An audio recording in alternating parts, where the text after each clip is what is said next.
हरे कृष्णा कृष्ण कृष्ण हरे हरे, हरे राम राम राम हरे हरे। हरे कृष्णा। सभी भक्तों का स्वागत है आज के भागवत कथा में। तो हम एक श्लोक से प्रारंभ करेंगे। ये जो है कई बार कोट किया हुआ श्लोक है। चांडलो अपि द्विजे श्रेष्ठ हरि भक्त परायणा हरि भक्तहीनश्च द्विजो अपि स्वपचादमः।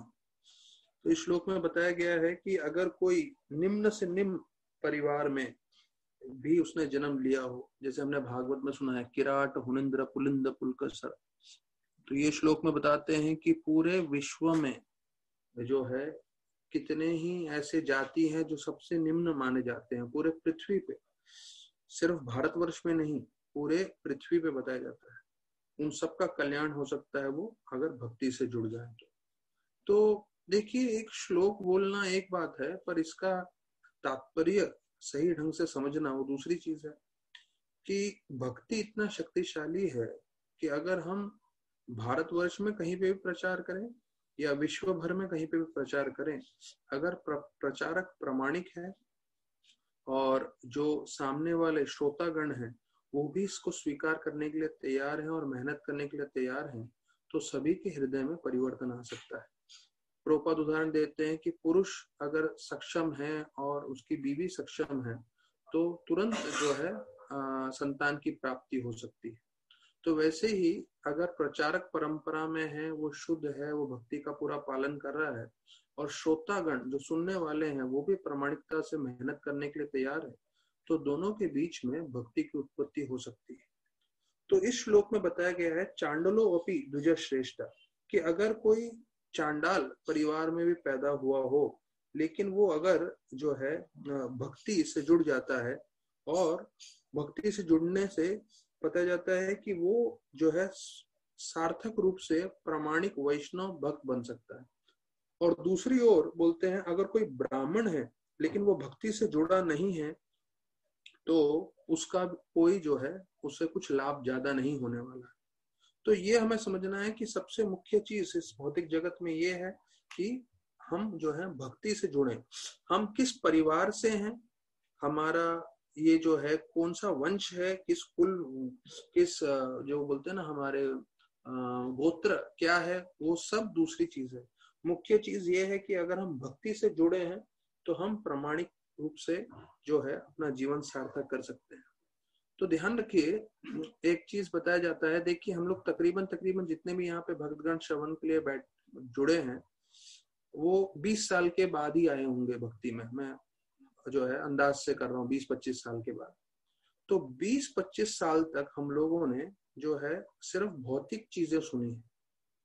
तो सोचिए जो हमारा वॉल्यूम है, जो हमने नॉन डिवोशनल बोलते हैं ना, जिस तरह से अभक्त नॉन डिवोशनल चीजें सुनी है, वो कितने साल सुनी है? 25 साल।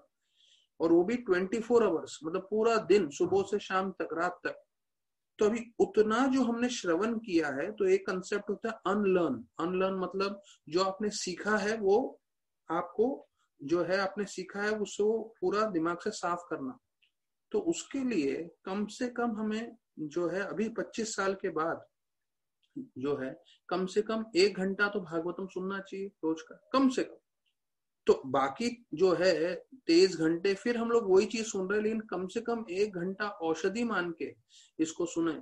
तो भले ही वो हमें अच्छा लगे ना लगे, भले ही वो हमारे जो है कभी आनंद आए ना आए, जैसे औषधि दवाई कभी अच्छा नहीं लगता लेकिन फिर भी हम लेते हैं।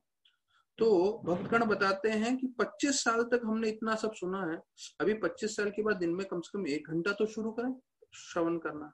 अगर इतना सुनेंगे तब तो असर होगा। और अगर आप 1 घंटा भी नहीं सुनोगे, 1 घंटा भी नहीं पढ़ोगे, तो फिर कैसे आप उम्मीद करते हो कि भक्ति का जो है प्रभाव आपके जीवन में पड़े और आपके परिवर्तन।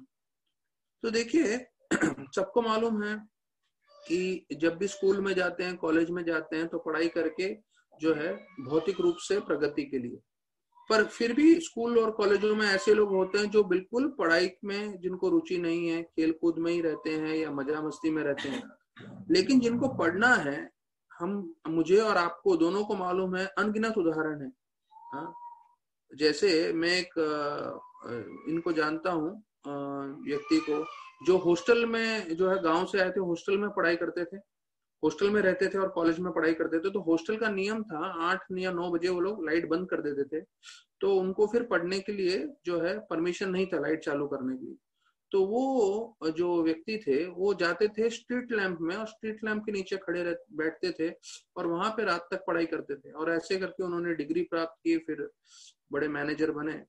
तो ऐसे आपको और मेरे को दोनों को कहानियां ये सब मालूम है।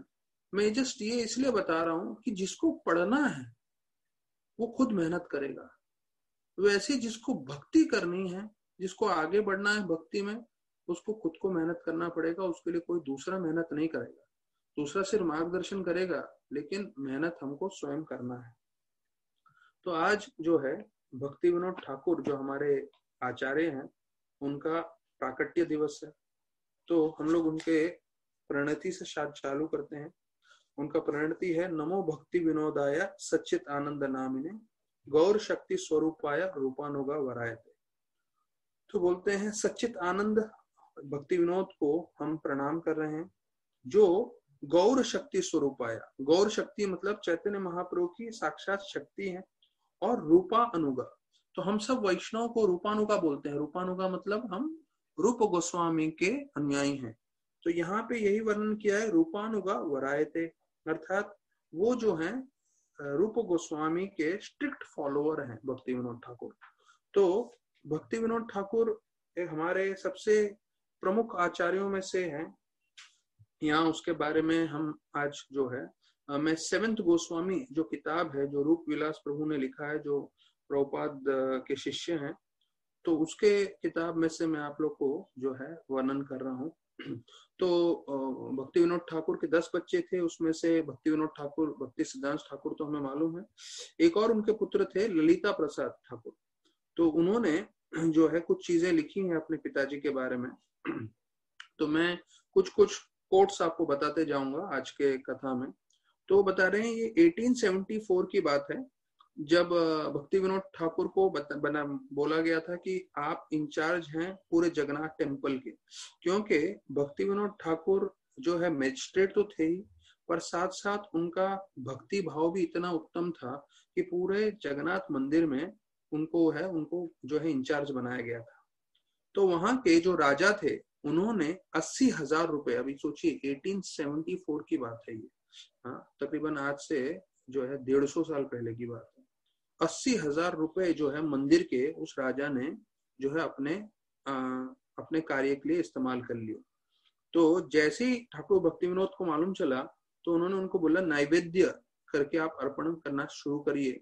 और वो नैवेद्य मतलब जो है 56 भोग तकरीबन होता है, वो रोज जो है अर्पण करना। तो वो करने से जो 80,000 का पूरा जितना उन्होंने पैसा का गबन किया था, वो पूरा का पूरा पैसा वसूली हो गया। तो बताया जाता है अभी 80,000 150 साल पहले, आज भी 80,000 बोले तो बहुत बड़ा रकम है। तो 80,000 उतने समय में उन्होंने जो किया था, तो उसके बदले में वो बताया जाता है जो राजा थे वो इतने क्रोधित हो गए इनके प्रति कि वो उनसे बदला लेना चाहते थे। पर उनको मालूम है कि ठाकुर जो है उनका ऐसा पदवी है, क्योंकि वो मैजिस्ट्रेट हैं और पूरा गवर्नमेंट में जानते हैं कि जो ब्रिटिशर्स के मुख्य ऑफिसर थे वो खास उनको जो है उनका ध्यान रखते थे। और वो बोले कि उनको अगर मैं कुछ भी ऐसे करने जाऊंगा, उनको मारने जाऊंगा, तो मैं फंस जाऊंगा। तो उन्होंने क्या किया, बताया जाता है उन्होंने 25 जो है ब्राह्मणों को बुलाया, और घर के अंदर उनका जो महल था उधर उन्होंने एक यज्ञ किया, जिसे बोलते हैं ये तांत्रिक यज्ञ बोल सकते हैं इसको, या काला जादू टोना या जैसे भी है।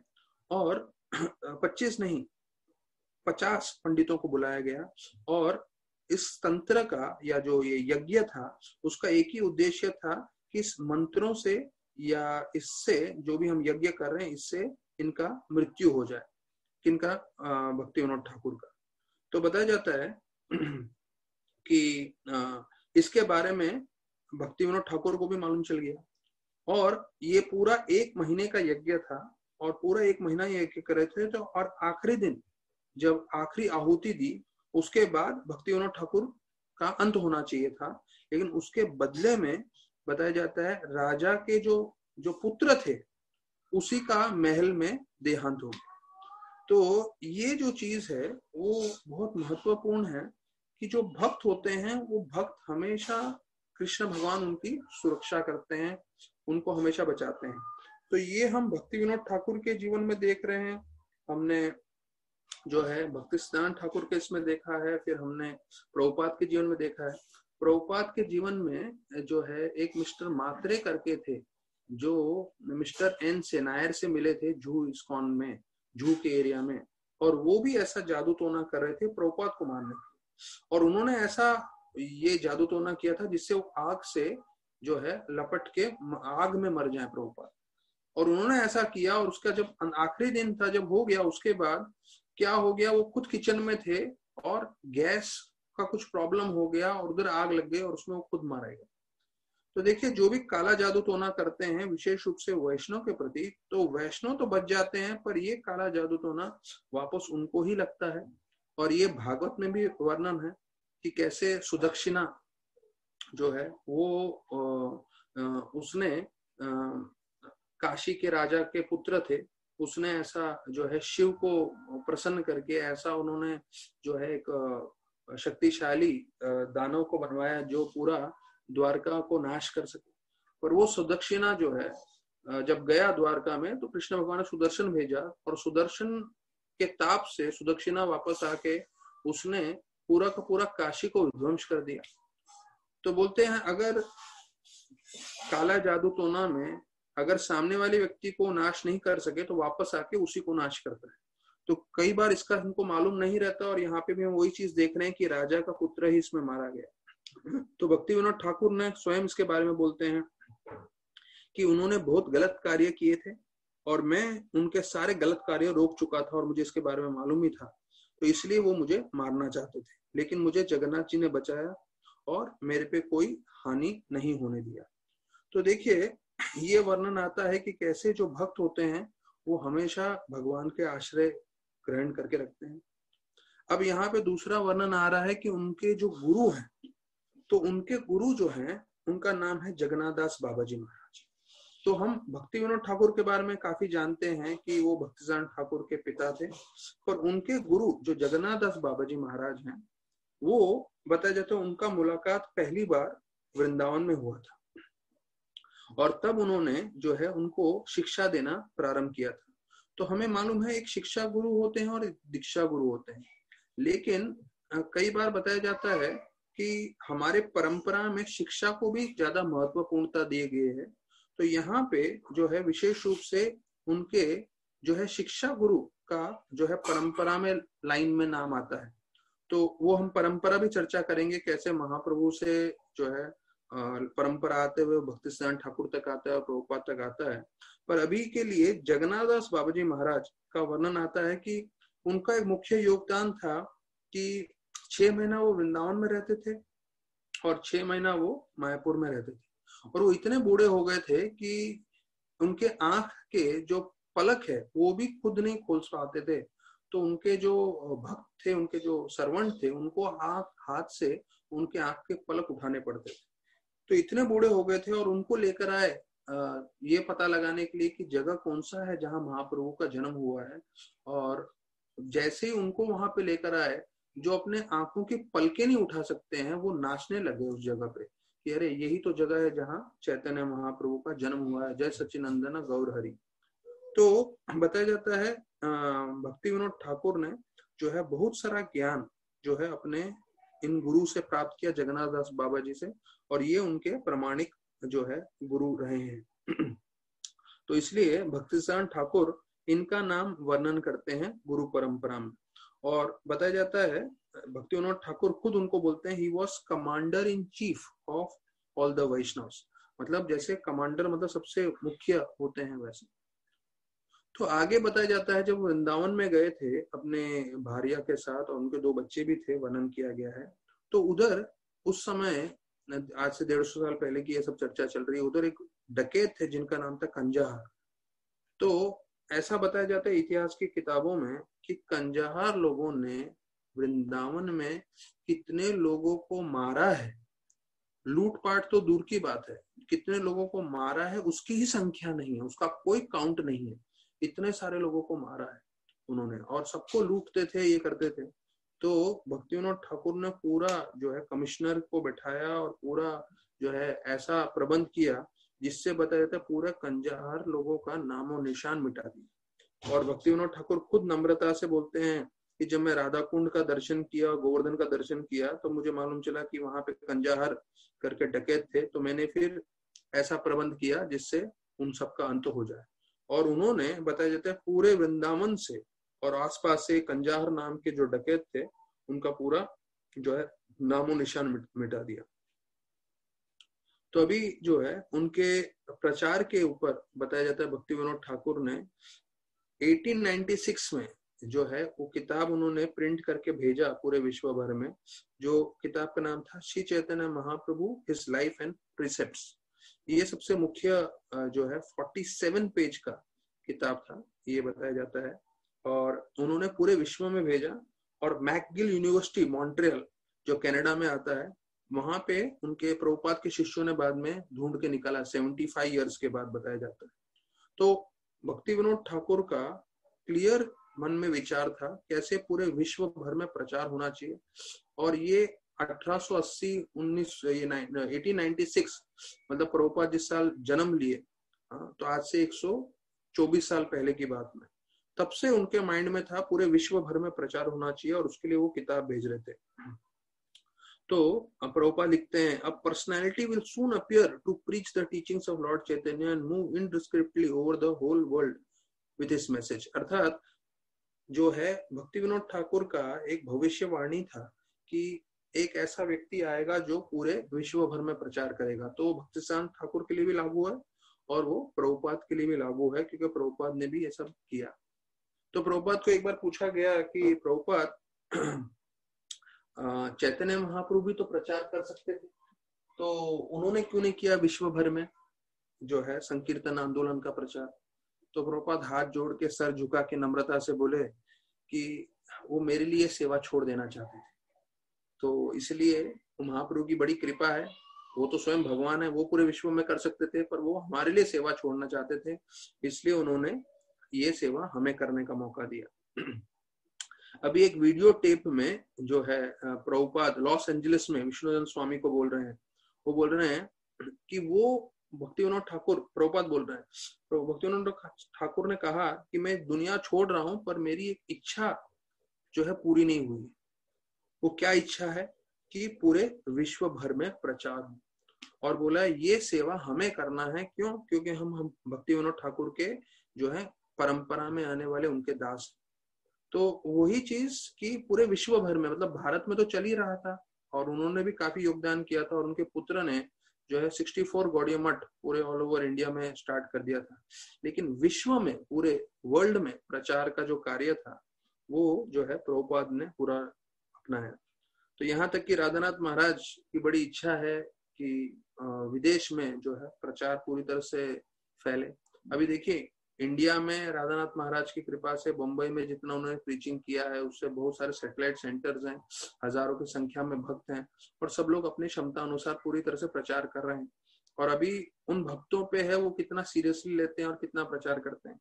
लेकिन अमेरिका में इतना ठोस तरीके से प्रचार नहीं हो रहा है, तो उसके लिए राधानाथ महाराज एक बार निरंजन महाराज और दयामृत स्वामी दोनों को मिले और बोले एक कार्यक्रम में कि आप, दयामृत स्वामी को बोले आप अपने ऑस्ट्रेलिया में प्रचार कर रहे हैं, और निरंजन महाराज को बोले आप अपने रशिया में, यूक्रेन में प्रचार कर रहे हैं, और मैं अपना इंडिया में प्रचार कर रहा हूँ। लेकिन प्रभुपाद ने प्रचार कहाँ से शुरुआत किया? अमेरिका से। तो प्रभुपाद का जो है उनके गुरु भक्तिसांत ठाकुर ने बोला था वेस्ट में प्रीचिंग करना और सभी भक्तों को जो है, सभी लोगों को भक्ति से जोड़ना। तो राधानाथ महाराज बोल रहे थे कि हमें भी विदेश में प्रचार करना चाहिए, और विदेश में जो है अगर उसका हब बना देंगे तो उससे फिर पूरे वर्ल्ड में स्प्रेड होना इजी हो जाएगा। क्योंकि जैसे बॉम्बे इंडिया का हब है, और जो बॉम्बे में होता है पूरे इंडिया में असर करता है, वैसे ही अमेरिका जो है पूरे विश्व का हब है, और वहां के जो धनी लोग हैं और वहां के जो लोग हैं जो करते हैं पूरे विश्व में उसका असर होता है। तो इसके बारे में वर्णन करते हैं तो देवानंद स्वामी और निरंजन महाराज तो इतना उत्साह नहीं दिखा पाए, लेकिन जो है राधानाथ महाराज जो है अभी भी जो है पूरी तरह से लगे हुए हैं और अमेरिका में प्रीचिंग कर रहे हैं। तो हमारे मन में कभी कभी रहेगा महाराज इंडिया में क्यों नहीं रहते इतना समय। तो पहले उन्होंने 20 साल 88 से तकरीबन अभी तक जो है काफी समय दिया और 6 महीना साल में यहाँ रहते थे। लेकिन अभी महाराज चाहते हैं कि जिस तरह से भारत में प्रचार पूरा एस्टेब्लिश हो गया है, वैसे ही पूरे विश्व में भी होना चाहिए, विशेष रूप से अमेरिका में। अभी जो बताया जाता है उनके अंतिम समय में जब उन्होंने शरीर त्यागा, इसके बारे में हमें मालूम नहीं है। तो पहले तो बताते हैं कि उन्होंने एक पोयम लिखा है हरिदास ठाकुर के लिए। हरिदास ठाकुर जो नामाचार्य जिनका तिरुभाव दिवस कल है, तो उसके बारे में भी हम हरिदास ठाकुर के बारे में चर्चा करेंगे कल। यहाँ पे लिखा है ही रीजन्स इल, ये उन्होंने हरिदास ठाकुर के लिए लिखा है। He reasons ill who tells Vaishnava die, तो वैष्णव जो है कभी मरते नहीं है। When thou art living still in sound, कि जो वैष्णव है वो अपने ध्वनि के द्वारा हमेशा जीवित रहते हैं। The Vaishnavs die to live and living try to spread the holy name around.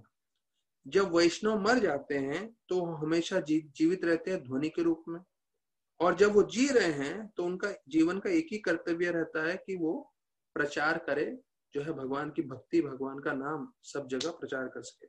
तो ये जो उन्होंने हरिदास ठाकुर के लिए लिखा है वो उनके लिए लागू है, भक्ति विनोद ठाकुर के लिए। वही भक्ति सिद्धांत ठाकुर के लिए लागू है। वही चीज हमारे प्रभुपाद के लिए भी लागू है, क्योंकि प्रभुपाद को जब बोला गया था, रिपोर्टर ने पूछा कि आप जब चले जाएंगे इस शरीर छोड़ के, इस भौतिक जगत से, तो आपका मिशन कैसे चलेगा। तो प्रभुपाद ने बोला था, I will always live through my books, मैं किताबों के द्वारा मैं हमेशा जीवित रहूंगा। तो ध्यान रखिए, जब हम प्रभुपाद की भागवत सुन रहे हैं, प्रभुपाद के तात्पर्य सुन रहे हैं, तो ये एक हर एक भक्त को समझना चाहिए कि प्रभुपाद वास्तविक रूप में हमसे 1 to 1 बात कर रहे हैं, 1 to 1 हमें शिक्षण दे रहे हैं, और वो शिक्षण लेके हमें अपना जीवन आगे बढ़ाना है। तो हम लोग में से किसी ने जो है शायद प्रभुपाद को देखा नहीं है शारीरिक रूप में, पर उनके शिक्षण के द्वारा हम अपना जीवन व्यतीत कर सकते हैं। तो यहाँ बताया जाता है 1910 में जो है भक्ति विनोद ठाकुर को लगा, उन्होंने सब कार्य किए, प्रचार किए, मजिस्ट्रेट बने, उनके 10 बच्चे थे, भक्ति सिद्धांत ठाकुर भी प्रचार कर रहे थे। तो उनको लगा कि अभी मैं जो है संपूर्ण रूप से जो है हरि भजन में मेरे को समय देना चाहिए। तो ऐसा बताया जाता है कि उन्होंने ऐसा बताया कि उनको जो है लकवा हो गया है, और फिर वो किसी से मुलाकात नहीं करते थे, और 1910 जो है वो पूरी तरह से एकांत हो में चले गए भक्ति भवन में, ऐसा वर्णन किया गया है।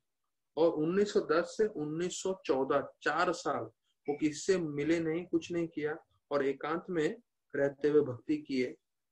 तो और जून 23 को उन्होंने अपना शरीर त्यागा। तो 4 साल भक्ति विनोद ठाकुर ने अंतिम अपने समय में जो है उनका पूरा जो है भगवान का भजन करते हुए, जो है भगवान को ध्यान करते उन्होंने अपना शरीर त्यागा। तो बताया जाता है दोपहर का समय था जब उन्होंने अपना शरीर त्यागा। तो प्रभुपाद जो है गौर पूर्णिम के 1969 के प्रवचन में जो है भक्ति विनोद ठाकुर के बारे में बताते हैं। तो उन्होंने जो प्रवचन दिया था, मैं वही प्रवचन में से आपको पढ़ के बता रहा हूँ कि कैसे प्रभुपाद बोल रहे थे कि भक्ति विनोद ठाकुर की इच्छा थी पूरे विश्व भर में जो है प्रचार हो, और 72 इयर्स के बाद जो है वही लाइफ एंड परसेप्ट्स का जो मैंने बुक बताया वो उनके शिष्य ढूंढ के लेकर आए। तो 5वें लड़के थे भक्ति सिद्धांत सरित ठाकुर, भक्ति विनोद ठाकुर के 5वें बेटे थे, प्रभुपाद बता रहे हैं। और वो बोल रहे हैं भक्ति विनोद ठाकुर मेरे गुरु के गुरु हैं, लेकिन फिर भी उन्होंने जो है क्योंकि वो बाप बेटे के संबंध में थे, उन्होंने बोला नहीं आप प्रामाणिक गुरु को स्वीकार करें। इसलिए फिर उन्होंने उनको जो है, जब वो 18 साल के थे भक्ति सिद्धांत ठाकुर, तो उनको बोला कि जाओ आप गौरकिशोर बाबा जी से दीक्षा लो। तो गौरकिशोर बाबा जी से दीक्षा का वर्णन ऐसा है कि पहले गौरकिशोर बाबा जी महाराज ने बोला नहीं मैं नहीं दूंगा, तो क्योंकि वो बाबा जी थे। तो भक्ति सिद्धांत ठाकुर तो अपने में स्कॉलर थे, सूर्य सिद्धांत पूरा किताब उन्होंने लिखा था, और जैसे हमने सुना 7 साल की उम्र में उनको पूरा गीता कंठस्थ था और वो प्रवचन दे सकते थे। और जब वो 18 साल के थे, जब वो दीक्षा के लिए गए, तो पहले तो गोरक्षदास बाबा जी ने ना बोल दिया, बोला आप इतने पंडित हो, आपको मैं नहीं दीक्षा दूंगा। फिर ऐसा दूसरी बार ना हुआ, तीसरी बार जो है भक्तिसिद्धांत ठाकुर बोले कि ठीक है, आप मुझे दीक्षा नहीं दोगे तो मैं जीवन अपना अंत कर दूंगा, मैं आत्महत्या करूंगा। तो देखिए जो हमारे आचार्यगण थे उनमें कितनी तीव्रता थी। तो सीधा बोले मैं आत्महत्या करूंगा। तो बोले अच्छा ठीक है, मैं चैतन्य महाप्रभु से पूछ के बताऊंगा करके। तो फिर कुछ समय के बाद गए और बोले आपने चैतन्य महाप्रभु से पूछा? तो बोला हाँ, वो मेरे को मिले पर मैं आपके बारे में पूछना भूल गया करके। तो वापस से उन्होंने अनुरोध किया। तो ऐसे बहुत रिक्वेस्ट करने के बाद गोरक्षदास बाबा जी महाराज ने उनको दीक्षा दी। अब बताया जाता है कि गोरक्षदास बाबा जी महाराज भी भक्ति विनोद ठाकुर को अपने जो है पथ प्रदर्शक गुरु या मार्गदर्शक के रूप में मानते थे, और वो भी उनको बहुत सम्मान करते थे। इसलिए वो पहले वो नहीं मान रहे थे, लेकिन फिर बाद में उन्होंने दीक्षा दी। तो चैतन्य महाप्रभु का संकीर्तन मूवमेंट प्रभुपाद लिख रहे हैं कि वो 1896 में ही उन्होंने भेजा, जिस उम्र में 1896 में मैं पैदा हुआ। तो प्रभुपाद बोलते हैं ये भारी भाग्य की बात है। जब पहली बार जो है चैतन्य महाप्रभु की शिक्षा अब्रॉड में गई, उसी साल में मेरा भी जन्म हुआ। तो मुझे लगता है चैतन्य महाप्रभु की कुछ तो कृपा थी, जिसके कारण मैं भी विदेश में आके प्रचार कर पाया करके प्रभुपाद बता रहे हैं। तो फिर बोलते हैं कि उन्होंने जो अभी उनका जो लिस्ट है किताबों का, मैं आज चर्चा नहीं कर रहा हूँ, क्योंकि अगर मैं सिर्फ इस जो ये 7th गोस्वामी बुक में जो लिस्ट दिया है उनके किताबों का, वो लिस्ट के बारे में चर्चा करूंगा तो हमारा 1-1.25 घंटा पूरा उसमें चला जाएगा। तो वो लिस्ट में नहीं चर्चा करूंगा, पर 100 से भी कई अधिक किताबें लिखी हैं जिसके बारे में हमें मालूम है। जैसे कल के प्रवचन में सुन रहे थे, 4 लाख श्लोक लिखे हैं जीव गोस्वामी ने, उसमें से सिर्फ 2 लाख श्लोक हमारे पास है, बाकी 2 लाख श्लोक और किताबें गायब हैं। तो वैसे ही सिर्फ जो हमारे पास संख्या है जिन किताबों का, तो उसका वर्णन है, बाकी कितने सारे किताबें गायब हो गई हैं और इतना जो खजाना है वो हमें नहीं मालूम है, पर ऐसा वर्णन किया गया है। अच्छा, वो गृहस्थ थे और उनके काफी बच्चे थे, और साथ में मैजिस्ट्रेट थे और सब उनका सम्मान करते थे। तो ये प्रभुपाद बता रहे हैं क्योंकि वो आध्यात्मिक रूप से इतने भक्ति में जो है तल्लीन थे, इसलिए उनको पूरा जो है जगन्नाथपुरी का सेवा दिया गया था। और बताया जाता है गवर्नमेंट के जितने भी लोग थे उस समय, उनको मालूम था कि कुछ भी धार्मिक प्रश्न होगा तो भक्ति विनोद ठाकुर जी से चर्चा कर सकते हैं, क्योंकि वो परंपरा में है और वो इतने हाईली क्वालिफाइड भी थे इसके कारण। तो अभी भी जो राधा रमन मंदिर है, उनके एक पुजारियों में एक है जिन्होंने पीएचडी किया हुआ है। तो जब भी कुछ कॉन्फ्रेंस होता है रिलीजियस लीडर्स का और हिंदू के रिलीजियस लीडर को बुलाना होता है, तो ये राधा रमन के जो पुजारी हैं उनको बुलाते हैं, जिन्होंने काफी पढ़ाई किया हुआ, पीएचडी किए हुए हैं। और उनका मैंने प्रवचन भी सुना हुआ है और काफी फेवरेबल है, और इस्कॉन में भी आए हैं और जीवी में भी थे, उन्होंने सेमिनार भी दिया है। तो ये अगर भौतिक रूप से आपने काफी पढ़ाई किया हो तो वो भी काफी लाभ होता है। अब इनके बारे में बताया जाता है, खुद जो है वो बता रहे हैं भक्ति प्रभुपाद कि वो रात को जो है तकरीबन 8 बजे सोते थे और 12 बजे उठ जाते थे। तो ये 12 बजे लिखा है, जबकि इनका यहाँ का जो किताब है जिसमें डॉक्यूमेंटेशन है कि वो 8 बजे सो के 10 बजे में उठ जाते थे और फिर वो पूरा रात किताबें लिखते थे। तो उनका जो शेड्यूल है वो भी हम उसके ऊपर भी चर्चा करेंगे। तो वो बोलते हैं कि वो मैजिस्ट्रेट होते हुए, प्रभुपाद बोल रहे हैं, उन्होंने इतनी सारी जिम्मेदारी ली और रात भर किताब लिखा। इसका मतलब वो ये भी संभाल रहे थे, परिवार को भी संभाल रहे थे, साथ साथ आध्यात्मिक रूप से भी उन्होंने पूरा प्रबंध किया था, जिससे उन्होंने भक्ति की पूरी स्थापना की। और फिर उन्होंने चैतन्य महाप्रभु से प्रार्थना की कि मुझे ऐसा पुत्र प्राप्त दीजिए जिससे मैं पूरा भक्ति का पूरी तरह से प्रचार कर सकूं। और फिर भक्तिसिद्धांत ठाकुर आए। तो भक्तिसिद्धांत ठाकुर ने पूरे जो वैष्णव के 26 गुण हैं, ये सब मध्य लीला में वर्णन है 26 गुण, वो बताते हैं सारे मेरे पिता में थे। उसका पूरा जैव धर्म नामक किताब में लिखा हुआ। तो वो एक चर्चा करने बैठेंगे तो अलग है। 26 गुणों में आता है कि नम्र हैं, कृपालु हैं, सत्य बोलते हैं, सबके साथ समान है। वो पूरा जिसको रेफरेंस लिखना है वो देख सकते हैं, चैतन्य चरितामृत मध्य लीला टेक्स्ट 78 से 80। इन 3 श्लोकों में 26 गुण वैष्णव के क्या हैं वो बताए गए हैं। तो चैतन्य चरितामृत मध्य लीला टेक्स्ट 78 to 80, 3 श्लोकों में जो है पूरे 26 गुण वैष्णव के जो है पूरा बताया गया है। तो बताते हैं सबसे मुख्य चीज ये था भक्ति विनोद ठाकुर के बारे में, प्रभुपाद बोल रहे हैं कि वो एक पल भी बर्बाद नहीं करते थे। उनको हर एक पल जो है पूरी तरह से भगवान की सेवा में लगाना था। तो उनके साथ के हाईकोर्ट के दूसरे जज थे जिनका नाम था शरद चरण मित्र। तो वो बताते हैं जितना उन्होंने भक्ति विनोद ठाकुर के साथ आदान प्रदान किया है कि वो मेरे अच्छे सबसे मित्र थे और मैं उनसे कई बार जो है चर्चा करता था। लेकिन उनका बताया जाता है कि वो जो है कई चीजों में बहुत निपुण थे। जैसे कोई कार्य करने को आधा घंटा लगता था दूसरे मजिस्ट्रेट को, वो सिर्फ 2 से 3 मिनट में कर देते थे। तो बहुत निपुण थे, लेकिन उनका मन हमेशा कृष्ण भक्ति में लगा रहता था। और जब भी हम कुछ बात करते थे तो बात करते करते वो वापस से भक्ति में आ जाते थे। और मुझे स्पष्ट में प्रतीत हो रहा था कि उनका जीवन का उद्देश्य भक्ति है। और ये जो कार्य कर रहे हैं, जो गवर्नमेंट का काम कर रहे हैं, मजिस्ट्रेट है, वो तो सिर्फ एक बीच में उनके लिए बोलते हैं ना थोड़ा एक तकलीफ जैसा है, पर वो ऐसा कर रहे हैं। तो यही उनके जो पुत्र है ललिता प्रसाद, वो बता रहे हैं कि 7:30 के 8 के बीच में वो सो जाते थे, 10 बजे उठते थे और 4 बजे तक वो किताबें लिखते थे।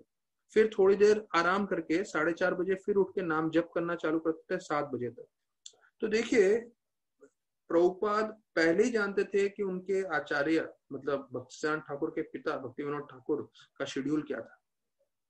तो इसलिए जब उन्होंने पूरा प्रचार चालू किया और पूरे वर्ल्ड में इस्कॉन स्प्रेड हो रहा था, तो उनको मालूम था दिन भर उनको प्रचार करना है, ट्रैवलिंग करना है, तो यही रात का समय जो है वो इस्तेमाल करते थे। और कई भक्त बोलते हैं कि बहुत मुश्किल हो रहा था कि किस तरह से वो समझ नहीं पाते थे कि किस तरह से प्रभुपाद इतने उम्र में 65 के बाद उन्होंने प्रचार स्टार्ट किया और 77 12 साल तक उन्होंने प्रचार किया। जब यंग डिवोटीज जाते हैं यहाँ से अमेरिका तो जेटलैग लगता है। जेटलैग मतलब यहाँ पे दिन है, वहां पे रात होता है।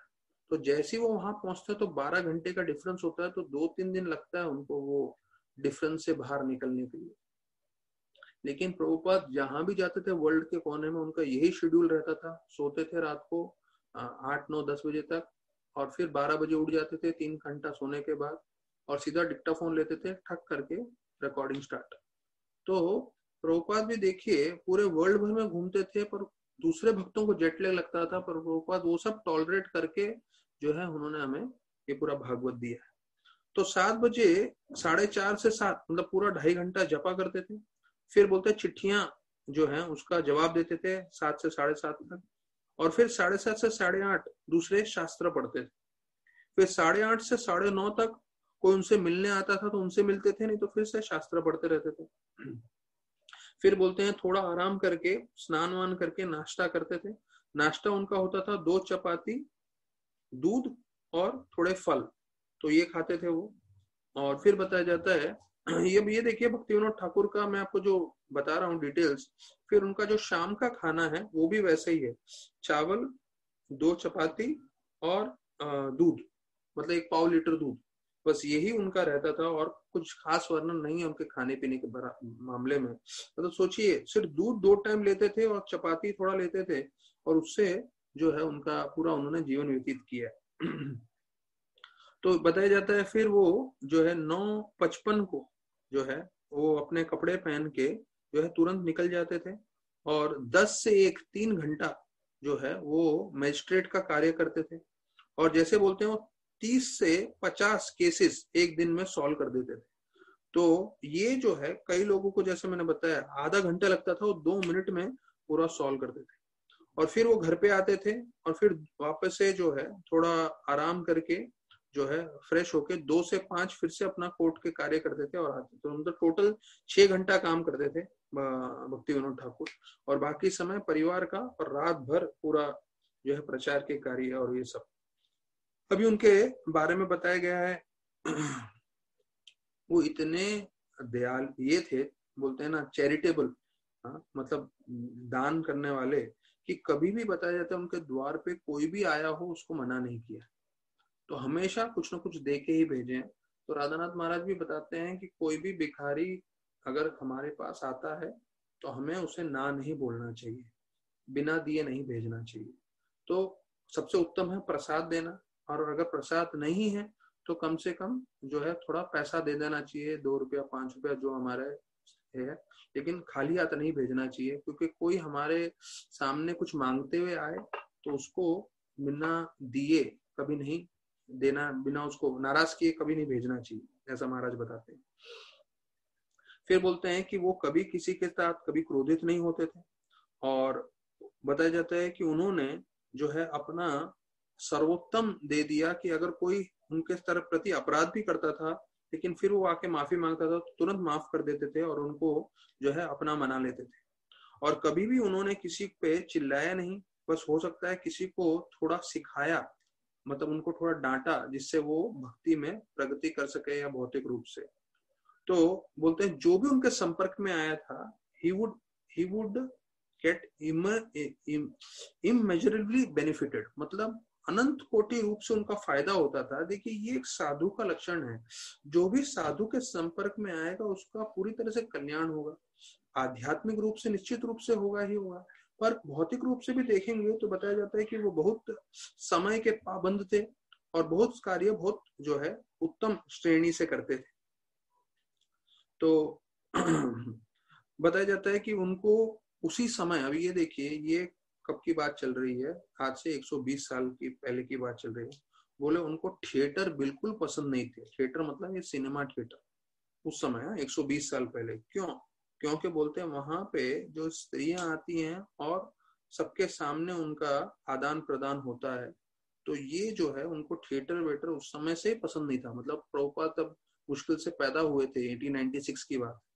तो सिनेमा के अगेंस्ट में जो है उसी समय से थे, क्योंकि ये जो है एक ऐसा बीज है जिसके कारण पूरा, जैसे राधानाथ महाराज बताते हैं कि जो हमारा कल्चर है वो 300 साल मुगल आके तोड़ नहीं पाए, ब्रिटिशर 100-200 साल में तोड़ नहीं पाए, लेकिन वही कल्चर जो है टेलीविजन ने तोड़ दिया, या आप बोल सकते हैं वही कल्चर जो है इंटरनेट पूरी तरह से तोड़ रहा है। क्योंकि हम कल्चर को भूलते जा रहे हैं और इसकी ओर आकर्षित होते जा रहे हैं, और वो जो है इस कल्चर से हम लोग को वल्चर मतलब चील गिद्दड़ जैसे होते हैं वैसे बना देते। तो एग्जाम्पल इज बेटर देन परसेप्ट, मतलब आप प्रवचन दो उससे बेहतर है कि आप अपना जीवन का कार्य स्तर से करो। ये भक्ति विनोद ठाकुर का एक शिक्षण था जिससे लोग प्रभावित हो। मतलब प्रवचन तो देना एक है ही, लेकिन उससे ज्यादा लोगों को दिखना चाहिए कि ये जो बोल रहा है उसके हिसाब से अपना जीवन भी व्यतीत कर रहा है। फिर अच्छा उनके बारे में बताते हैं कि कभी उन्होंने पान सुपारी कुछ नहीं चबाया पूरे जीवन भर, भक्ति विनोद ठाकुर ने। फिर वो कभी कर्जे में नहीं थे पूरे जीवन में। उनको किसी को पैसा देना था तो कभी रोक के नहीं रखते थे, तुरंत सबको पैसा देते थे। और वो अपने शब्द के हमेशा पक्के थे, हमेशा समय पे रहते थे। और ये सब लोगों ने देखा कि ये ठाकुर का ये सब लक्षण थे। तो the Thakur was always courageous and acted for the welfare of everyone, वो सबके कल्याण के लिए कार्य करते थे हमेशा। और बोलते हैं ही उनकी जो खुद की निजी जीवन की आवश्यकताएं थे वो कम से कम रखते थे और एकदम सरल जीवन जीते थे। हाँ, तो यहाँ तक कि मैंने देखा है कि जो भी ऐसे प्रामाणिक भक्त हैं, मैंने कई बार राधानाथ महाराज के बारे में भी सुना हुआ है कि जब भी उनका जीबीसी मीटिंग होता है, तो अभी लास्ट टाइम जगन्नाथपुरी में था, तो विशेष रूप से सन्यासी हैं और सन्यासी में भी सबसे अभी सीनियर डिवोटीज में आते हैं राधानाथ महाराज, तो उनके लिए बिल्कुल एकदम बढ़िया वाला कमरा रखा था बीच में, जो है बीच पे फेसिंग करते हुए, और जो है मतलब अच्छा खासा कमरा था और बहुत बढ़िया बिस्तर सब प्रबंध करके रखा था। तो महाराज जो है वहां पे सिर्फ नीचे कारपेट पे सो रहे थे, महाराज बिस्तर पे भी नहीं सोए। तो एक साधु के लक्षण होते हैं कि वो अपना जीवन जो है एकदम सरल रखता है और जैसे यहाँ पे बताया, he kept his personal needs to the bare minimum and led a simplest of lifes, मतलब एकदम सरल जीवन वो जीते थे। अच्छा, अभी भक्ति विनोद ठाकुर के बारे में बताया गया है कि वो अंग्रेजी, अभी उनको आधा डजन भाषाएं मालूम थी। हाँ, उनको आधे डजन भाषाएं मालूम थी। कौन सी बोलते हैं, अंग्रेजी, उर्दू, पर्शियन, ओरिया, बंगाली, संस्कृत, तो 6 भाषाओं में पूरे निपुण थे। और बताया जाता है कि वो बहुत किताबें पढ़ते थे, उनको पुराण और वैदिक शास्त्रों का पूरा ज्ञान था। और इतना ही नहीं, वो बताया जाता है दूसरे जो विदेशी ऑथर्स थे उनके भी बहुत सारे किताब पढ़ते थे। उनको बाइबल और कुरान भी काफी कंठस्थ था। और मैं उनका एक आर्टिकल पढ़ रहा था, तो यहाँ पे बोलते हैं बाइबल कुरान उनको कंठस्थ होने के कारण जब उनको चाहिए था तो बाइबल और कुरान से भी कोट करते थे, जैसे हम लोग गीता से या भागवत से कोट करते हैं। तो उनका एक कोट में पढ़ रहा था एक उनके आर्टिकल में कि जीसस के लिए वो बोलते हैं, जीसस ने बताया, love thy lord with thy heart with thy soul, मतलब भगवान की तरफ आप प्रेम करिए पूरे अपने हृदय से, पूरा जान लगा के। तो जीसस क्राइस्ट को कोट करते हुए उन्होंने लेक्चर स्टार्ट किया। तो बताया जाता है कि वो 12 साल की उम्र से उन्होंने जो है किताबें लिखना चालू की, 12 साल की उम्र से। और वो बताया जाता है अपने अंतिम समय में तक उन्होंने लिखा। तो हरि कथा, शुंभ निशुंभ युद्ध, तो ये पूरा उन्होंने किताबों का पूरा जो है वर्णन किया है। तो उस पर थोड़ा हम लोग देखेंगे, समय मिलेगा तो उस पर भी थोड़ा चर्चा करेंगे। तो बताया जाता है कि उन्होंने अपने साजन तोशानी में लिखा था, चैतन्य महाप्रभु आए इस भौतिक जगत में सिर्फ भारत के लोगों को उद्धार करने के लिए नहीं, ये हमें जरा ध्यान देना है। ये जो है साजन तोशानी में उन्होंने पहले ही लिखा था कि चैतन्य महाप्रभु सिर्फ भारत के लोगों को उद्धार के लिए नहीं आए हैं, वो आए हैं जो है सभी लोगों के, विश्व में जितने लोग हैं सबका उद्धार करने के लिए। और हमें चाहिए कि हम प्रामाणिकता से जो है प्रचार करते रहें और जितना भी लोगों को है जोड़ सके, तो पूरे विश्व के लोगों का उद्धार होगा। अगर आपने किसी को थोड़ा प्रसाद भी दे दिया, भले ही कुछ समझे नहीं, जैसे राधानाथ महाराज बताते हैं कि वो जब अमेरिका में थे, तो अमेरिका में किसी को प्रसाद बोल के दोगे तो वो कोई लेगा नहीं। तो वो क्या करते थे, उधर जो केक बना रहता था महाप्रसाद का, वो लेकर आते थे और लोगों को बोलते थे कि जो है मेरी माँ ने बनाया है, बहुत प्रेम से आप लीजिए ना थोड़ा। तो ऐसे बोल के लेते थे, देते थे, तो कोई भी ना नहीं बोलता था कि उनकी माँ ने बनाया है। तो उनकी माँ मतलब, फिर महाराज बोल रहे थे जितनी भी माताएं थी सबको मैं माँ ही गिनता था, क्योंकि मैं ब्रह्मचारी था। तो इसलिए जब मैं ऐसा बोल के देता था कोई ना नहीं बोलता था, और जो भी थोड़ा प्रसाद भी ले लेता था उनका भक्ति प्रारंभ हो जाता था, उनको अज्ञात सुकृति मिल जाती थी। तो पृथ्वी प्रजा जात आचे देश ग्राम सर्वत्र संचार होइबे मोरो नाम। तो ये चैतन्य भागवत के अंत्य खंड से बताया गया है कि पूरे विश्व भर में प्रचार होने वाला है। और यहाँ पे वासुदेव का वर्णन कर रहे हैं कि वासुदेव ने ये प्रार्थना किया था भगवान से कि मैं पूरी दुनिया के लोगों का पाप ले लूं और मैं नरक में जितना समय है जो है भोग करता रहूं इन पापों का, लेकिन मेरी ये इच्छा है कि सब लोग जो है भगवत धाम चले जाएं। तो देखिए ये एक भक्त का सोच है जिसके बारे में प्रभुपाद, राधानाथ महाराज सब लोग बोलते हैं। यहाँ पे भक्ति विनोद ठाकुर का भी वर्णन आ रहा है। और चैतन्य महाप्रभु ने क्या बोला, क्योंकि आपने सिर्फ इच्छा की है, तो आपके सिर्फ इच्छा मात्र से मैं सबको भगवत धाम भेज दूंगा और आपको भी सफर करने की जरूरत नहीं है। तो सिर्फ हमारी इच्छा होनी चाहिए कि हम लोगों को जो है उद्धार करना चाहते हैं, लोगों को भक्ति से जोड़ना चाहते हैं। तो यहाँ लिखा है कि चैतन्य महाप्रभु बोलते हैं कृष्ण भगवान सर्वशक्तिमान है। ऐसा नहीं कि उनको इनके पाप जो है खत्म करने के लिए जो है उनको बहुत किसी का परमिशन लेना पड़ेगा, ऐसा नहीं है। अगर आपकी इच्छा है तो आपकी इच्छा तुरंत पूरी कर देंगे, सबका उद्धार कर देंगे। तो बताया जाता है उनकी प्रार्थनाओं से, भक्ति विनोद ठाकुर की प्रार्थनाओं से जो है भक्तिसार ठाकुर उनके पुत्र आए। और उनके सबसे प्रमुख शिष्य जो है वो है हमारे प्रभुपाद। उनकी कृपा से बताया जाता है billions of souls will go back to God. Billions, billions, millions मतलब 10 लाख होता है, बिलियंस मतलब करोड़ों की संख्या में जो है उनका जो है सब लोग भगवत धाम जाएंगे। तो हमारा बहुत सौभाग्य अहोभाग्य है कि हम उनके साथ जुड़ चुके हैं, इस्कॉन के साथ। अभी जुड़ने के बाद जो है हमें बस इसको बनाए रखना है। तो जैसे हमने चर्चा किया रोज खाना खाना जरूरी है, वैसे ही नम्रता अपने जीवन में रखना है और प्रामाणिकता से ईमानदारी से भक्ति करना है। अब ये गुरु कृपा और ईश्वरानंदन महाराज जो है उन दोनों को प्रभुपाद ने लिखा। तो इसका जो है whatever is to be learned of teachings of Bhakti Vinod Thakur can be learned from our books। तो जो भी आपको भक्ति विनोद ठाकुर के बारे में जानना है, मतलब आज उनका प्राकट्य दिन है इसलिए हम थोड़ा चर्चा कर रहे हैं उनके बारे में, पर आपको इसका सार समझना चाहिए। ऐसा नहीं कि पूरा साल भर हम लोग अलग अलग किताबों में चर्चा करेंगे, नहीं।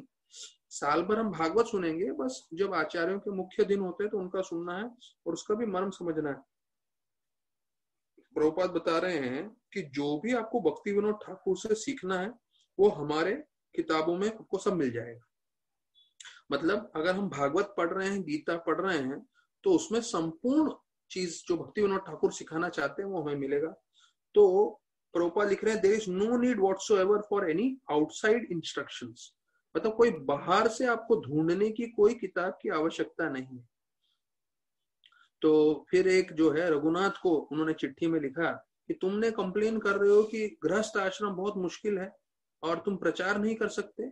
ये देखिए हमारे आचार्य हैं भक्ति विनोद ठाकुर, जो गृहस्थ थे और उनके इतने बच्चे भी थे, लेकिन फिर भी उन्होंने प्रचार किया। तो ये उदाहरण दे रहे हैं एक गृहस्थ जो भी है तो वो प्रेरणा ले सकते हैं भक्ति विनोद ठाकुर के जीवन से कि कैसे उन्होंने जो है गृहस्थ होते हुए भी 10 बच्चों के साथ भी प्रचार किया। मुझे याद है मैं महाराज के प्रवचन में बैठा था तो महाराज बोले कितने लोगों के 10 बच्चे हैं यहाँ पे, हाथ उठाइए। तो भक्ति विनोद ठाकुर के बारे में प्रवचन कर रहे थे तो 10 के बाद 9 आए, फिर 8 आए, फिर 7 आए, 6 आए, कोई भी नहीं हाथ उठा रहा था, 5 आए, फिर 4 आए। हाँ, तो 4 पे थोड़े लोगों ने हाथ उठाया कि हाँ हमारे 4 बच्चे हैं। तो प्रभुपाद बोले देखो आप लोग 4 बच्चों के साथ भक्ति कर रहे हैं, भक्ति विनोद ठाकुर 10 बच्चों के साथ उन्होंने इतना प्रचार किया। तो उन्होंने भक्ति विनोद ठाकुर ने अपने भजन में उनका कभी मतलब आज संभव नहीं है पर कभी हो सकता है उनके जो भजन है उनके भजन के ऊपर पूरा जो है प्रवचन हो सकता है, क्योंकि उन्होंने इतनी मुख्य चीजें बताई है। तो इसमें यहाँ पे एक जो एंड हो रहा है उसमें वर्णन कर रहे हैं, कृष्णा से तोमार कृष्णा दीते पारो तोमारा शकति आचे, आमी तो कंगाला कृष्ण कृष्ण बोली धाई धाई तब पाचे पाचे। मतलब कृष्ण तो एक प्रामाणिक भक्त के होते हैं और मैं तो बहुत दरिद्र हूं पर मैं आपके पीछे भाग रहा हूँ कृष्ण कृष्ण बोल के, और आपकी कृपा रही मतलब गुरु की कृपा रही तो हमें वो कृष्ण प्रदान कर सकते हैं। अब यहाँ पे चैतन्य चरितामृत के आदि लीला में इंट्रोडक्शन में चैप्टर 1 के प्रभुपाद जो है बता रहे हैं कि कैसे जो है भक्ति विनोद ठाकुर जो है चैतन्य महाप्रभु से डायरेक्ट कनेक्शन कैसे है। चैतन्य महाप्रभु के शिष्य थे गोस्वामी, रूप सनातन वो हमें मालूम है, उन्होंने दीक्षा भी दिया और रूप और सनातन नाम दिया। उनके अंडर में थे कृष्णदास कविराज गोस्वामी जिन्होंने पूरा चैतन्य चरितामृत लिखा है, रचना की है। अच्छा, उनके शिष्य थे नरोत्तम दास ठाकुर, ठीक है।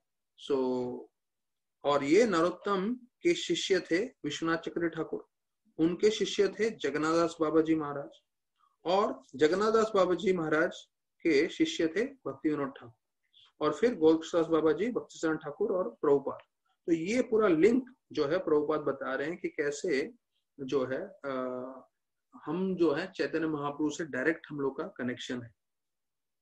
फिर बोलते हैं तोमार प्रभावे, ये आदि लीला में 7वें अध्याय के 105 के परपट में बता रहे हैं तोमार प्रभावे। तो इसका वर्णन ये आता है कि बिना योर इन्फ्लुएंस, अभी किसका इन्फ्लुएंस की बात कर रहे हैं, unless one is spiritually advanced he can not influence in an audience. मतलब जब तक आप में जो है आध्यात्मिक शक्ति नहीं होगी तब तक आप किसी पे जो है किसी पे भगवान के बारे में उनको आकर्षित नहीं कर सकते। तो प्रभु भक्ति विनोद ठाकुर लिखते हैं तो उसका वर्णन कर रहे हैं, शुद्ध भक्त चरण रेणु भजन अनुकूला, अर्थात कि जब तक कोई शुद्ध भक्त के साथ संग नहीं करता तब तक वो भक्ति से प्रभावित नहीं हो सकता। अच्छा, अभी यहाँ पे प्रभुपाद बता रहे हैं अष्ट सात्विकी विकार। तो ये अष्ट सात्विक विकार मतलब इस संपर्क में जो प्रभुपाद यहाँ बता रहे हैं वो हम लोग के भी जो कंसेप्ट है वो क्लियर कर लेते हैं। कोई होगा जो भगवान को देखते हुए बहुत रोने लगेगा, तो हमें ये नहीं समझना चाहिए कि वो बहुत महान भक्त है, शुद्ध भक्त है। नहीं, किसी के रोने से जो है शुद्ध भक्त नहीं आते, शुद्ध भक्ति नहीं आती। तो अष्ट सात्विक विकार जो है वो कई बार लोगों के इसमें प्रकट होता है, मतलब कई लोग इसका अनुकरण करते हैं। तो ये जो अनुकरण है वो सबसे गलत है। तो ये जब कोई शुद्ध भक्ति के स्तर पे आता है तो वो हो सकता है। तो प्रभुपाद भक्ति विनोद ठाकुर बोलते हैं कि हमें जो है पंच तत्व महामंत्र हमेशा जप करना चाहिए। श्री कृष्ण चैतन्य प्रभु नित्यानंद श्री अद्वैत गदाधर शिवासादि गौर भक्तवृंद। और फिर हमारे सारे आचार्य हम पे कृपा देंगे और फिर हमारा हृदय से धीरे धीरे शुद्धिकरण होगा। और फिर जब प्रामाणिक रूप से हम भक्ति कर रहे हैं जीवन पर्यंत और पूरा हमारा शुद्धिकरण होता रहेगा, उसके बाद यही जो हम हरे कृष्ण महामंत्र जप कर रहे हैं उसको उसमें हमें जो है एक्सटेसी आने लगेगा, उसमें हमको आनंद आने लगेगा। तो उसके लिए जो है प्रामाणिकता से रोज भक्ति करना है और ये सब अष्ट सात्विकी भाव और वो सब में हमें प्रभावित नहीं होना। अच्छा, बोलते हैं एक द्वेषी, ये बहुत जरूरी है। ये चैतन्य चरितमृत मध्य लीला पहला चैप्टर के 220वें श्लोक में है। ये मैं आप लोगों को बोलूंगा, अब इस पे जरा ध्यान दीजिए क्योंकि हमें भक्ति करते समय इस चीज का ध्यान देना है। भक्ति विनोद ठाकुर के बारे में और प्रभुपाद ऐसा वर्णन करते हुए लिख रहे हैं कि जो एक द्वेषी व्यक्ति होगा वो वैष्णव से जो है खुश नहीं होगा, वो वैष्णव से ईर्ष्या करेगा। क्यों? क्योंकि उसको लग रहा है वैष्णव को कृपा मिल रही है। तो किसी को भी कृपा मिल रही है तो उससे वो अगर द्वेष कर रहा है तो इसका मतलब है कि वो जो है अपराध कर रहा है। तो बोलते हैं अभी दुर्भाग्यशाली प्रभुपाद लिख रहे हैं कारण से इस कलयुग में बहुत सारे ऐसे लोग हैं जो वैष्णव के कपड़े पहन के घूम रहे हैं। लेकिन अभी यहाँ भक्ति विनोद ठाकुर को लेकर आ रहे हैं और बोल रहे हैं बहुत सारे लोग वैष्णव का ड्रेस पहन के घूम रहे हैं पर वास्तविक रूप में वो लोग कली चेला हैं। ये भक्ति विनोद ठाकुर का शब्द है, कली चेला। कली चेला मतलब ये लोग कलयुग के कली के पार्षद हैं। तो बोलते हैं ये जो वैष्णव का ढोंग दिखाने वाले लोग हैं वो लोग क्या करते हैं, तिलक लगाते हैं, गले में कंठी माला भी पहनते हैं, लेकिन उनका मन किस में लगा रहता है, स्त्री संग में और पैसा जो है किसी तरह से भी कमाने में। तो ऐसे हमें लोगों से बचना चाहिए और हमें ऐसे लोगों से दूर रहना चाहिए। तो although passing for a Vaishnav is only business is earning money in the dress of a Vaishnav, ये भक्ति विनोद ठाकुर को कोट करते हुए बोल रहे हैं ये लोग सब कली चेला है। कली चेला मतलब कली के शिष्य। तो हमें ये समझना है कि आंख बंद करके किसी भी वैष्णव पे पूरी तरह से श्रद्धा नहीं रखना है। मतलब हम सम्मान सबको करेंगे लेकिन आपको उसका व्यवहार, उसका बात करना, उसका लेन देन, मैं आपको बता रहा हूं हमारे मंदिर के इनिशिएटेड डिवोटी जो है उनको दूसरे सेंटर पे बुलाया गया और उनसे तकरीबन 2 लाख रुपया ले लिया उधर से लोगों ने, और उनके जो उधर के इंचार्ज थे या जो भी हैं, और उनको ये भी बोला कि आप तो है अपने पति के अकाउंट से भी पैसा निकाल लीजिए, वो भले ही माने नहीं माने, ये वो आप भगवान की सेवा कर रहे हैं, ये कर रहे हैं। और ऐसे करके उनको गुमराह किया, यहाँ तक कि उनके जो है बच्चों को बोला स्कूल भी भेजने की जरूरत नहीं है, और बहुत सारा हुआ है दूसरे सेंटर पे। तो आपको समझना चाहिए कि सामने वाला भक्त भले ही कुछ बोल रहा हो पर आपको अपनी बुद्धि लगानी है। अगर आपको समझ में नहीं आ रहा है तो दूसरे प्रामाणिक गुरु को जो है काउंसलिंग आप ले सकते हैं। तो प्रभुपाद बोलते थे कॉमन सेंस बहुत कॉमन है लेकिन आजकल बहुत अनकॉमन हो गया है, किसी के पास नहीं है कॉमन सेंस। तो प्रभुपाद ने एक चिट्ठी में भी लिखा है कि अगर आपके पास कॉमन सेंस नहीं है तो किसी और भक्त से पूछ लो जिसके पास कॉमन सेंस है। अर्थात अगर आपको किसी चीज पे समझ नहीं आ रहा है तो हमारा ये वैष्णव समुदाय है, पूरा ग्रुप है बड़ा, और जिसमें बहुत सारे प्रामाणिक भक्त हैं, आप उनसे पूछेंगे, कोई भी आपको मार्गदर्शन कर देंगे। और हो सकता है कि कभी कोई बात ना कर पाए, तो अगर आप मैसेज भी छोड़ दें तो हर प्रामाणिक भक्त जो है आपको उसका जवाब दे देंगे। तो ये कली चेला याद रखिएगा।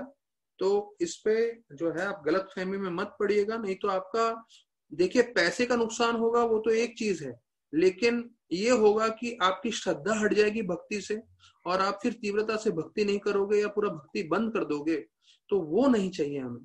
तो इसलिए कली चेला जो वैष्णव है, धोती कुर्ता पहनेंगे, तिलक लगाएंगे, कंठी माला पहनेंगे, उनसे ध्यान रखिएगा उनके जो है आचरण में, उनके व्यवहार में वो जिस तरह से कार्य कर रहे हैं।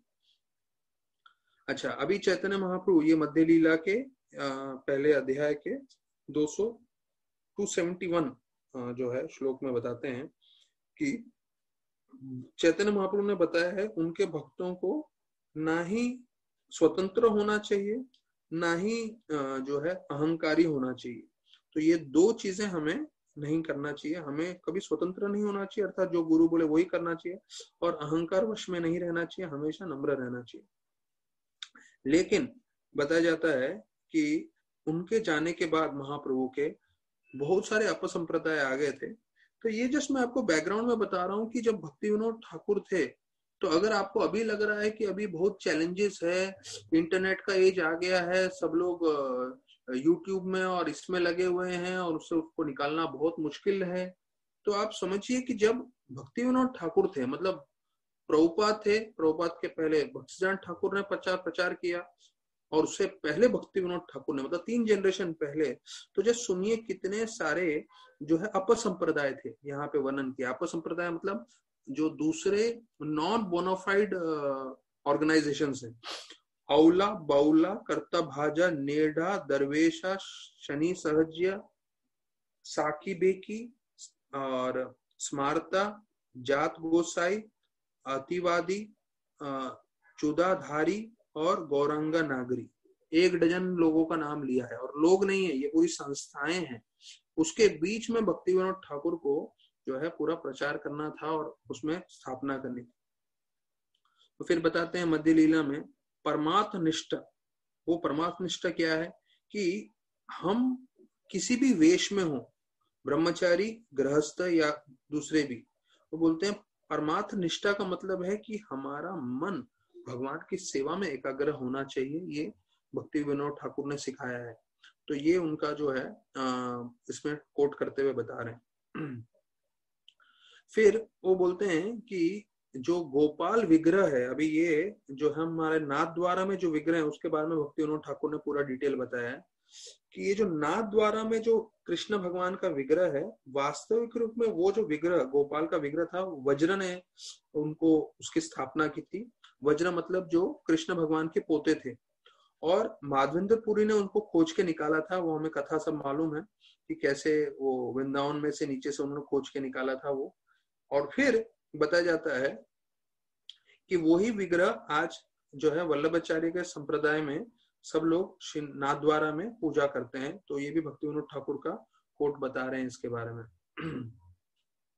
तो बोलते हैं जो गृहस्थ होते हैं वो भी परमहंस हो सकते हैं, तो उसके लिए भक्ति विनोद ठाकुर का वर्णन कर रहे हैं। और उसमें बोल रहे हैं कि गृहस्थ व्यक्ति के लिए जो है वो अपने घर को कैसे जो है वैकुंठ बना सकता है, गोलोक बना सकता है। और ये शरणागति का उन्होंने जो भजन है उसमें लिखा है, ये दीना गृहे भजन देखी गृहत गोलोक भाई। अर्थात जिस घर में कृष्ण भगवान का भजन कीर्तन और सेवा हो रहा है, तो वो घर घर नहीं रहता, वो क्या बन जाता है, गोलोक वृंदावन। गृहेता गोलोक भाई, भक्ति विनोद ठाकुर ने स्पष्ट किया है। तो अगर हम भी अपने घर में ज्यादा से ज्यादा भगवान की भक्ति, भगवान का भजन, भगवान की सेवा करते रहेंगे, तो हमारा घर भी पूरी तरह से परिवर्तन हो सकता है गोलोक वृंदावन में। फिर अमृत प्रभाव भाष्य में भक्ति विनोद ठाकुर ने जो बताया वो बता रहे हैं प्रभुपाद। ये भी मध्य लीला 7वां अध्याय 99 श्लोक का तात्पर्य में बता रहे हैं। The essence of the pleasure potency and the eternity potency, these two potencies one is empowered with devotional service। मतलब प्रभुपाद ये भक्ति विनोद ठाकुर का बोल रहे हैं कि जब हम भक्ति करते हैं तो भगवान की आनंद शक्ति और भगवान का जो है ये सब शक्तियों की कृपा से जो है हम जो है इसको ये सब मिलके हमें भक्ति शक्ति का रूप धारण करती है, और तब जाके जो है हम लोग जो है पूरी तरह से प्रचार कर सकते हैं और अपना जीवन पूरी तरह से भगवान के सेवा में लगा सकते हैं। तो हम देखते हैं भक्ति विनोद ठाकुर के, ये मैंने सिर्फ जो है आपको मैं बताऊं तो संक्षेप में आपको जस्ट उनके बारे में बताया है, और उनके एक्चुअली बहुत सारे जो है चीजें हैं। मैंने कोट्स पूरा नहीं निकाला है क्योंकि पूरा कोट्स निकालते हुए काफी इसमें चला जाता था। तो ये संक्षेप में हमने भक्ति विनोद ठाकुर का चर्चा किया है। अभी भक्ति विनोद ठाकुर के जो परम शिष्य हैं और उनके जो पुत्र हैं भक्ति सिद्धांत ठाकुर, उनके बारे में भी सुन लेते हैं। भक्ति विनोद ठाकुर के बारे में बताया गया है कि भक्ति सिद्धांत ठाकुर के बारे में कि उनको मारने का बहुत बार कोशिश किया गया, यहाँ तक कि इन्होंने ये स्वयं प्रभुपाद जी को बताया है कि एक बार पुलिस ऑफिसर ने आके बताया कि मुझे 25,000 रुपया दिया गया है। आज से 100 साल पहले 25,000 रुपया भी बहुत बड़ा रकम था। तो 25,000 रुपया दिया था और उन्होंने बोला था हम भक्ति सिद्धांत ठाकुर को मारने वाले हैं, आप कुछ मत करिएगा। तो पुलिस ऑफिसर जो है भक्ति सिद्धांत ठाकुर के पास आके बोलता है हम पैसे लेते हैं ये सब कार्य करने के लिए, लेकिन एक साधु के लिए नहीं। तो देखिए उस समय से जो है लोग भक्तों के भी दुश्मन थे, और यहाँ तक कि भक्तों को भक्ति सिद्धांत ठाकुर को पूरी तरह से मारना चाहते थे, मर्डर करना चाहते थे। तो ये कितनी गंभीर चीज है समझिए। ये आज से कितने साल की बात पहले, कम से कम 80 साल पकड़ के चलिए, उससे पहले की बात है। तो जब उस समय लोग, जब इतना कलयुग इतना प्रभावित नहीं था, तब भक्ति सिद्धांत ठाकुर को मारने की कोशिश कर सकते थे। तो आप सोच सकते हैं कि अभी कलयुग और भयंकर हो चुका है, तो हमें जो है हमेशा सतर्क रहना है, ध्यान रखना है। बोलते हैं भक्ति सिद्धांत ठाकुर जो उनके पुत्र थे भक्ति विनोद ठाकुर के, वो लिविंग इंसाइक्लोपीडिया थे। प्रभुपाद लिखते हैं कि वो किसी भी व्यक्ति से किसी भी विषय में बात कर सकते थे, वो इतने ज्ञानी थे। और बोलते हैं वो जो इतने सारे अवतार थे और इतने सारे साधु थे, सब मेरे गुरु महाराज के दुश्मन थे, क्योंकि उनको सबको मालूम था हम लोग सब ढोंगी हैं और यही प्रमाणिक हैं, इसलिए वो उनपे आक्रमण करना चाहते थे। लेकिन मेरे गुरु जो है उन्होंने कभी समझौता नहीं किया, और उनको बोलते थे सिंह गुरु। सिंह गुरु मतलब शेर के समान थे। यहाँ तक कि वो किसी मायावादी को देखते थे तो इतने क्रोधित हो जाते थे, क्योंकि वो गलत मार्गदर्शन कर रहे हैं लोगों को, वो सीधा जो है पकड़ लेते थे और उनके साथ विवाद करने लगते थे। कभी कभी बताया जाता है उनको, जैसे हम लोग कमीज से पकड़ के कभी कभी झगड़ा करते हैं, तो वैसे वो मायावादियों को पकड़ लेते थे गले से। अच्छा, उन्होंने अपने शिष्यों को बोला है कि आपको सिर्फ शुद्ध भक्ति का प्रचार करना है, और उन्होंने आखिरी स्टेटमेंट बोला मनी विल कम एनीवे। अर्थात आपको पैसे कमाने के लिए, पैसे लाने के लिए जो है यहाँ वहां घुमा के बात करने की जरूरत नहीं है, शुद्ध भक्ति बोली। भक्ति सिद्धांत ठाकुर का मुख्य स्टेटमेंट था भगवान को आप देखने की कोशिश मत करिए, आप ऐसे सेवा करिए कि भगवान आपको देखने की कोशिश करें। और वो बिल्कुल स्वीकार नहीं करते थे कि कई मंदिर के लोग जो है भगवान को विग्रह को दिखा के जो है पैसा कमाएं और उससे अपना जीवनी जो है निकालें। तो अभी जो वृंदावन में या कई जगह धाम में जो है कई पुजारी होते हैं जो पैसा मांगते रहते हैं, और उनको लगता है कि इससे हम अपना जीवनी निकालेंगे। ये बिल्कुल प्रामाणिक नहीं है। यहाँ पे वर्णन किया है, भक्ति सिद्धांत ठाकुर बोलते थे to be a sweeper in the street is more honourable, कि मतलब कोई जो है झाड़ू मारे वो ज्यादा प्रामाणिक है, यहाँ तक कि कोई मंदिर में रह के पैसा मांगता रहे और उससे अपना जीवन ही निकाले। तो बोलते हैं एक बार सुभाष चंद्र बोस जो है भक्ति सिद्धांत ठाकुर के पास आ गए और बोलने लगे कि अरे आपने इतने सारे जवान लोगों को यहाँ रोक के रखा है, और ये इंडिपेंडेंस नहीं हुआ था तब की बात है। तो बोला आपने इतने सारे जवान लोगों को यहाँ रोक के रखा है, तो ऐसा क्यों कर रहे हैं आप? तो भक्ति सिद्धांत ठाकुर ने जो है उनको बताया कि ये तो कैसे जो है मेरे जितने भी यहाँ पे साधु लोग हैं, ब्रह्मचारी लोग हैं, सब पतले पतले लोग हैं। आपको देशभक्ति के लिए और देश को स्वतंत्र कराने के लिए मजबूत बड़े जो है पहलवान लोग लगेंगे। ये लोग पतले लोग हैं, ये लोग कुछ नहीं कर पाएंगे, इनको यहीं बैठे रहने दो, थोड़ा हरे कृष्णा जप करने दो। ऐसा बोल के जो है प्रभुपाद बोलते हैं भक्ति सिद्धांत श्री ठाकुर ने सुभाष चंद्र बोस को घुमा दिया। तो बोलते हैं भक्तिसिद्धांत ठाकुर का कोट कर रहे हैं और बोल रहे हैं एक दिन आएगा जब कृष्ण भक्ति कब पूरी तरह से प्रचार हो गया है कैसे मालूम चलेगा? जब जितने भी हाई कोर्ट के जज हैं वो लोग सब तिलक लगा के जो है डिसीजन देंगे कोर्ट रूम में बैठ के। जब हाई कोर्ट के जज सब तिलक लगा के बैठेंगे तब हमें समझ में आएगा कि वाकई जो है प्रचार भक्ति का पूरी तरह से जो है फैल गया है। जब उनको कुछ पूछते थे भक्तिसिद्धांत ठाकुर को तो कभी ये नहीं बोलते थे हाँ हो जाएगा या नहीं होगा। उनका हमेशा एक ही जवाब रहता था, अगर कृष्ण की इच्छा होगी तो ये शायद होगा या नहीं होगा। तो हमेशा वो जो है हमेशा कृष्ण भावनामृत रहते थे, वो कृष्ण पे निर्भर रहते थे, स्वयं के जो है अपने शक्ति के हिसाब से कभी कुछ नहीं करते थे। तो यहाँ पे वर्णन किया गया है कि वो सबसे बड़े एस्ट्रोलॉजर थे लेकिन फिर उन्होंने एस्ट्रोलॉजी पूरी तरह से त्याग दिया। तो जैसे मैंने पहले बताया हुआ है, मैं जितने प्रामाणिक एस्ट्रोलॉजर को जानता हूँ, जितने मेरी मुलाकात हुई है, उन्होंने सबने मुझे बताया है कि वास्तविक रूप में जो भक्त होता है उसके लिए एस्ट्रोलॉजी कुछ काम का नहीं, क्योंकि उसके नक्षत्र में कुछ होगा लेकिन जब से वो 16 माला करता है, भगवान की भक्ति करता है, तो कृष्ण भगवान पूरा हस्ताक्षेप करते हैं। तो उसके भले ही नक्षत्र में कुछ हो पर उसके नक्षत्र के हिसाब से उसके जीवन में कुछ नहीं होगा। तो एस्ट्रोलॉजी किन लोगों के लिए काम करता है? जो कृष्ण भक्त नहीं है, तो उनके लिए कर्मों के हिसाब से सब कुछ होता है। पर डिवोटी के लिए कर्मों के हिसाब से कुछ भी नहीं होता। डिवोटी के लिए सब चीज कृष्ण के हिसाब से होता है। तो डिवोटी के लिए एस्ट्रोलॉजी पूरा फेल है। ये जो भी प्रामाणिक एस्ट्रोलॉजर है वो ये चीज तुरंत बोलेगा। तो फिर यहाँ पे बताते हैं पूरी तरह से जीवन पर्यंत ब्रह्मचारी थे और फिर उन्होंने संन्यास लिया। वो कभी स्त्री संग नहीं करते थे। तो एक बार वर्णन आता है कि भक्तिसिद्धांत श्री ठाकुर और अभय और उनके साथ एक और उनके शिष्य थे जिनकी बीवी भी थी। तो वो लोग साथ में बैठे थे। तो उनकी जो बीवी थी उन्होंने भक्तिसिद्धांत ठाकुर से बोला कि मुझे आपसे अकेले में बात करनी है।